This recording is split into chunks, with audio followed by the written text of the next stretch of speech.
Welcome to DPC Pediatrician. We're Dr. Phil Boucher and Dr. Marina Capella, two DPC pediatricians who are on a mission to share our love of direct primary care with you. Hey everyone, welcome back to the DPC Pediatricians podcast. Today we are talking about one of the biggest issues that practices face. This is something that we heard frequently at the summit, which was a resounding success, in my opinion. And numerically, I was shocked at how many people showed up every single day. And all of the conversations that were had in the chat and at the social on Marina's birthday, all of those things. One of the comments that came up frequently, and this applies both to those that are starting out, those that are growing, those that are a mature, busy practice, is delegation and burnout as you scale. And I think these are two big issues that practices often face, because you're like, I hate seeing 5 patients per hour. I want out of this system. I hate being told what to do. I'm going to start my own DPC practice, and I have a lot fewer patients, but I am then spending hours and hours per day on the clicks and the forms and the filing and the QuickBooks and all of the different things. Like, I've moved from running from room to room to running from window to window on my computer, and just feeling like I never catch up because of that. And I want to hear, Marina, what your experience has been like as you started, as you moved over, and as you've grown. How has that gone? Like, when have been the times, first and foremost, that it felt like, okay, this is, I'm patient care wise, I'm in a good place, but administrative business owner side, I'm not. Mm-hmm. Yeah. Well, I think like most DPC pediatricians, I started out solo. It was just me. I was the one taking the phone calls. I was the one managing the website. I was the one cleaning my rooms and bathrooms and stocking things. I was the one trying to draw blood on patients when I felt like I had a chance of doing it. I was the one doing all the back end business administration. I was the one rooming patients, checking vitals, doing all the Right. charting, vaccine charting. So it's normal because of the model. It's totally normal to start out that way.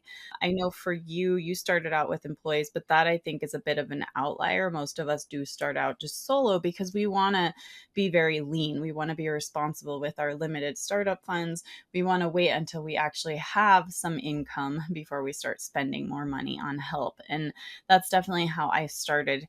And about 9 months in, maybe 9 to 12 months in, is when I hired someone part-time initially to do the kind of front desk responsibilities, because I started getting more phone calls and there was more paperwork when I started doing immigration medical exams, and all of these things were happening. And I was like, I don't like scanning things and faxing things, uploading things to a patient's chart.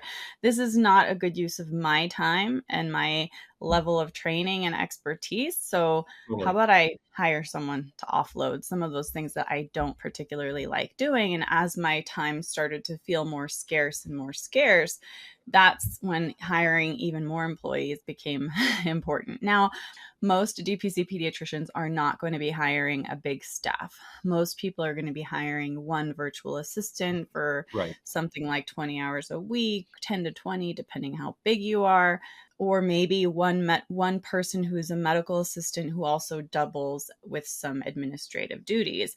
It's really up to you. I think a few of us are going to want to get bigger and therefore have multiple employees.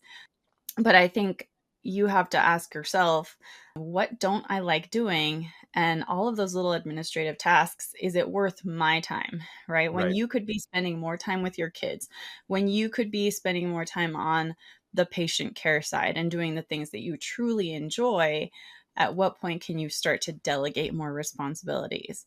And I think some of the difficulty that we encounter in delegation comes from some of the programming that we've inherited from the many years of medical education and training.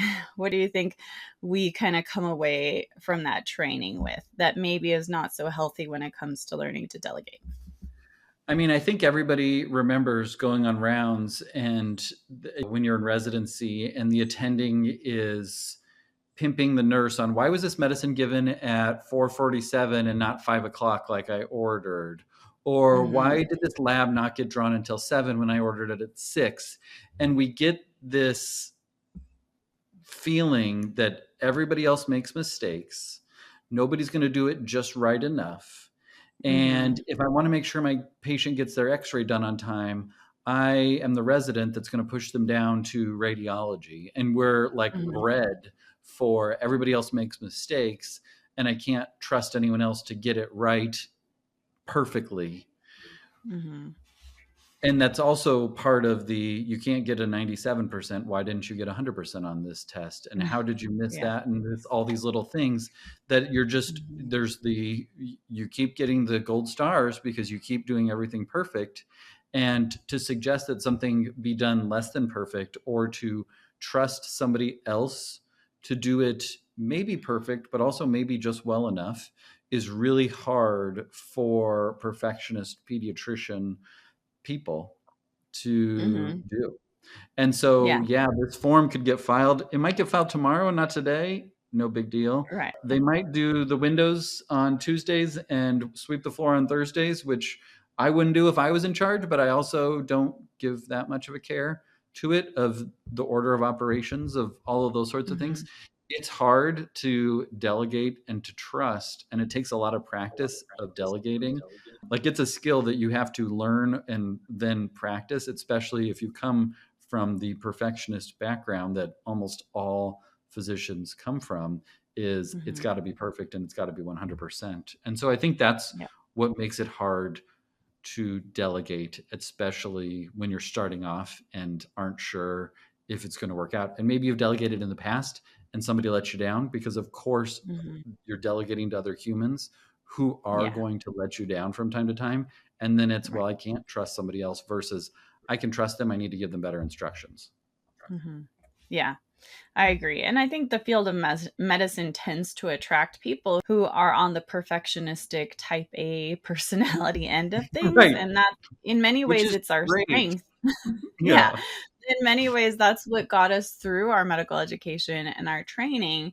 But when it comes to being a physician entrepreneur, we need to be able to embrace new abilities, new skills, new ways of doing things because we cannot be everything at every moment for everyone, right? Right. And I think this is a really important point for me that if we go into DPC without checking some of our baggage at the door and Mm, examining it and figuring out, okay, what is healthy to bring with me into this new journey and what should I leave and abandon at the door, we risk just falling into a new setting of burnout. Like we can totally. recreate the same burnout that we experienced in our past work lives just in the world of DPC. And I do see posts in our Facebook groups, sometimes a little more among women, but I see both men and women experiencing this of Mm, I'm a few years into DPC and I'm feeling burned out. What do I drowning. do, right? Totally. And some of us have a little bit of the delusional thinking in the beginning, thinking DPC is a totally different ballgame. And it is in many ways. It's going to completely solve all my problems and cure all my burnout, and I'll never have difficulties again. Well, it's not exactly that easy, right? You Right. really have to create what you create intentionally, carefully, thoughtfully in order to prevent some of the problems that you have maybe tried to escape in the past. Right. Like I think most people are like, the grass is greener on the other side of the street. And then they move over there and realize that, okay, the grass is greener because they're fertilizing it and they're watering that. And then they're like doing the things Mhm. that they need to do.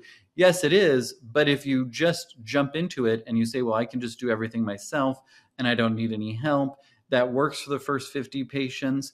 And then when you get to 100 patients and you're refilling prescriptions and Mhm. filling out forms, and demand, you're like, geesh, I really didn't realize all the stuff that I wasn't doing before that now I don't have anybody to outsource to. And so then you have to figure out what to do from there. Yeah, exactly. And I will say that there are very many different and diverse examples in the DPC community of how to Mhm. do it. Yeah. And each of us is going to have different things that we like doing, different things that we hate doing, a different set of personality traits, characteristics. And so we're not saying that you have to do it a particular way. We're just saying that you have to really examine what are the things that you like doing and want to keep doing, want to be spending your time doing, right? Versus Right. the things that you don't like doing and don't want to spend your time doing so much, and really examine, okay, when is the right time to start asking for help? With that could come in many forms. That could Right. come in the form of your teenager who wants some extra cash and wants to volunteer doing some scut work for you in the clinic. That could come Totally. in the form of a local high school senior or college pre-med who needs some time, and you can hire them as an assistant in the clinic in person or virtually. Although I would say with younger people, probably in person is a little better to begin with because Yeah, there's more oversight, right? for sure. And then it could come in the form of a virtual assistant. There are many companies out there, including, I think, Cool Blue VA, who has been at our mastermind as a Mhm. sponsor, who basically has VAs for hire. It could come in the form of an in person nurse or medical assistant. In my case, I eventually grew way more than I anticipated. Now I have an office manager, two front desk assistants, and two medical assistants. And it's sort of shared staff because of the way I have two other DPC pediatricians that share the office. And so we kind of share that employee labor to some degree. But I act as the official employer because sharing employees between people gets really complicated from a payroll Sure. perspective. But Sure. you don't have to grow to that degree. You just have to figure out, what are my needs? What do I want to keep doing? And what would I be happier offloading? Yeah, I think the way that when I've talked with other physicians about this and for myself, like, what must I do? I have to take care of the patients. Like, I have the training and Yeah. expertise and license to do that. What other must I do? I have to chart, although I kind of outsource that to an AI scribe a lot of the time, so I don't have to do that. I have to send in the prescriptions myself. That is just kind of under the blanket of medical care. And then I have to Hmm. oversee the business and make sure, like, the buck stops with me as the business owner at the Hmm. end of the day. Yeah. A lot of the other stuff, you have to decide, do I like doing this? And is it worth my time? And if I like doing it, then I keep doing it until I don't like doing it. And if it's something that is not worth my time, how much time is it worth to recover from that? And then who can I find that I can trust and train, that it's worth my time, my money, to offload that to them? And then Mhm. how can I make sure that they do that well? The thing that I love now about the ease of outsourcing is the digital age. It's Mhm. not that you have to have them comb through the charts and all those sorts of things. You're not like going to the filing cabinet and that. You can record a screen share of, here's how I put these new faxes that come in into the correct chart. I'm going to go through and I'm going to do a dozen examples. Because I do a dozen examples every day, I'm just going to turn on my screen share. The one that I use is Loom, Loom, which is free, to Mhm. record. Here's how I file these into the correct chart and label them and put them in just so, just the way that I like it. And then you do that. And then you say, okay, hopefully that makes sense. You'll run into things that I didn't cover here. Do you now Loom as you do the next 50 charts, and then I'll look at that. Or if there's a hiccup or something like that, just share with me what you're facing, and then we can go back and forth there. I love, like, being able to do it asynchronously and have a record of it. So something like, Mhm. there's one called Scribed, I think is what it's called, but it basically does a click by click of, like, you click here and then you click here. It's watching you, and you can create a standard operating procedure for scheduling that next appointment, or filing that thing in the inbox, or filling out and faxing the referral, or whatever it might be. You can do all that. So you create a library that then, when people have questions, they say, oh, this is how Dr. Capella likes it done. Watch this video and then you'll know and understand. And these tech Mhm. native people that you're finding to work for you are super savvy when it comes to tech and will get it way faster than you did. And so it's really easy then to have a library of ways that you can outsource. Absolutely. I echo the Loom idea. I learned about it about, I don't know, a year or two ago, and I've started using it. And it's really great, especially if you're hiring a VA who doesn't live in your area. Right. The ability, maybe their nighttime is your daytime or whatever. I know a lot of VAs in the Philippines are VAs who people utilize. So you can just record a video and teach them, hey, this is how I do it. This is how you create a patient chart. This is how you schedule an appointment. This is how you upload patient records. This is how you send a patient who discontinued their membership, their records, right? All of that stuff. Really nice tool. I think you can get the free version that gives you up to 5-minute videos free. And I think it's only $20 a month if you want to get the paid version. It's pretty good. So I use that a lot. I'm trying to think of some examples of things that I offloaded as I Right. got busier. I used to handwrite birthday cards and mail them for all of my Oh, patients. And yeah, that was that's really nice. Atlas has a little alert system that tells you when it's mhm. someone's birthday. And just about 6 months ago, I was like, I'm not keeping up with this. I have too much on my plate. And so I hired someone who I knew who was actually the mother of one of my patients to send those for me. And so I just send her via Amazon and UPS, Nice. like the stamps and the cards, and she does that for me. That way, there's still that extra touch that I like having in my Totally. clinic. But I trained her on how to do that, and she was happy to do it. So that's one I just read example. Harry Potter 2 for I don't know which time I read it, but Gilderoy Lockhart on there has Uh-huh. Harry signing his Yes. cards for doing autographs because he has so much fan mail he can't keep up with it. So that's Right. Harry's attention is Yes, signing cards. So exactly. I had that Dr. Capella. That's awesome. Yeah.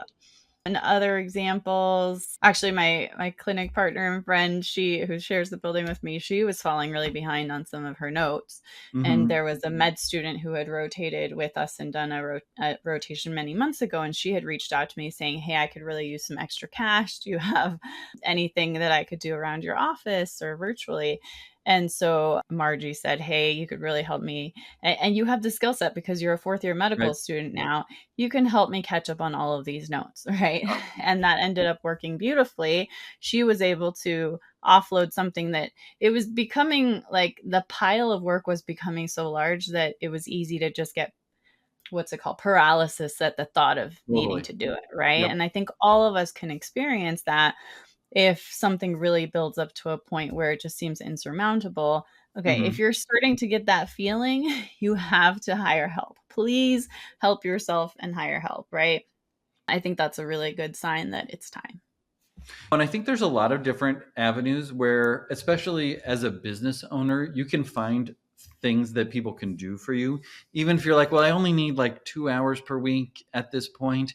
Well, maybe they could do some, maybe you could think up some other tasks for them to do to really fill it out so that, hey, when you catch up with this, I want you to then focus on this. And it might be doing some of your marketing, like your in person, like marketing, reaching out to local speech therapists or occupational therapists or physical therapists and like trying to bridge those connections. There's lots of things if you sit and think about it that you're not doing that then you could say, well, if I had extra time, I would do this. It really probably doesn't need to be me that does this, but they can work on Mhm. my behalf to get those things done. So I feel like that's another place where people will often say, yeah, I need a VA, but I only need them to do this and I don't always have the work for them. Well, I bet if you sat Mhm. with it for a little bit or asked in the Facebook groups or something along those lines, what other things could I do if I had somebody to help me?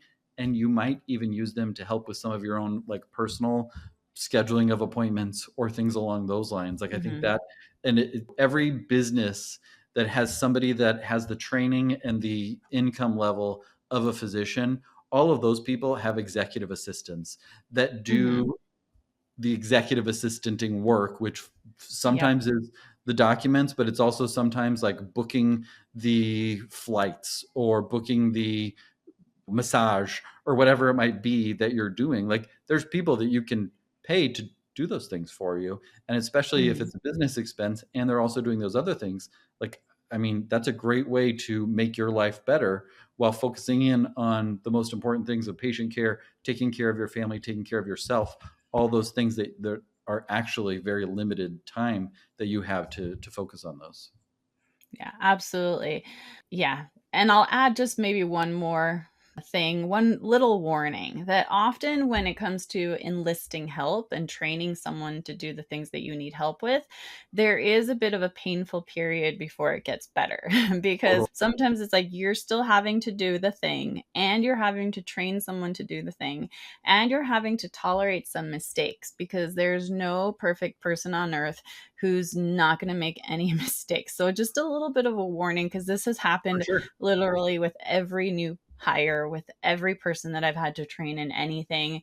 There's a little snafu with the newsletter they sent out, a Right. typo or a mistake, or they scheduled someone wrong and I ended up double booked for something, or they, whatever it is, there are going to be some mistakes. And so you have to prepare yourself psychologically to be like, okay, it's going to be harder before it gets easier, but For once sure. it gets easier and they learn, it's going to be a lot better, right? So as long as you have some tolerance, if you're willing to kind of take on that initial responsibility and extra work of training them, after you get through that hump, it's going to be a lot better. So important. And I think that I try and there's lots of books in the business world about delegation and like extreme ownership, where if my person that I have entrusted to do this thing makes a mistake persistently, it's either that they're malicious, which I don't think I would hire somebody that was intentionally malicious, or I did not explain it to them well enough, or we didn't Mm-hmm. have a good enough process in place. And so I'm going to take Mm-hmm. ownership of that. And if the scheduling is in error, then I'll text them and say, hey, I totally goofed up. My scheduling availability doesn't work, and I'm so sorry. Let's make this work. Or you own it. And so when you Yeah. do that, one, it makes it feel a lot less like this person is out to get me, or they just don't care, or they just don't do a good job. I have essentially the exact same team as when I started 4 years ago, because Mm-hmm. we focus on, okay, this is how it went last time. This is how it could be 15% better for next time if we can figure Mm-hmm. out this. And where's the issue here? And it's usually right here. But and Marina's laughing because she knows we've worked It together happens enough. with me too. It happens with everyone. Yeah. We Marina and I have interacted enough to know that it's usually right here where the actual issue lies. And when I can be like, hey, going forward, I think this would work better. Here's the system that we're going to put in place. Things go so much smoother. But it does take that uncomfortableness and the frustrations and the working through, like it's like the Toyota factory line. I'm sure that the first time that the car comes out of the factory, they got the doors on the wrong side, or one of the wheels isn't tight enough, or something along those lines. But then we go back and we see, okay, here's where the issue was, and this robot needed to just tighten it a quarter degree more. And now we have this beautiful Toyota Camry that rolls off, and they roll off perfect every single time because we took the time to figure out all those little tweaks along the ways that made it better. Mm-hmm. Absolutely. Yeah. So we both encourage you, if you're getting to that point where you feel like you're getting too busy, you're feeling like the days are longer, you're feeling overwhelmed, you're feeling like maybe you're having to sacrifice time with your family or time for yourself or your sleep, please, please consider delegation. I would say do it even before you start to feel overwhelmed. If you see it on the horizon, if you see that your panel is growing and that the tasks on your plate are going to get proportionally larger with that growth, Right. anticipate it and give yourself kind of a timeline of in 3 months I think I'm going to be there financially and just logistically I'm going to need someone, right? And Yep. don't be afraid to enlist help. Can I guarantee that the first person you hire is going to be a perfect fit? I cannot, but I do think it's worth searching and trying to find a good fit to enlist help, to take some things off your plate, to be able to enjoy your work and personal life to the degree that you deserve to enjoy it. Love it. Amen. Yeah. All right. Well, thank you everyone for listening, and we will catch you next time.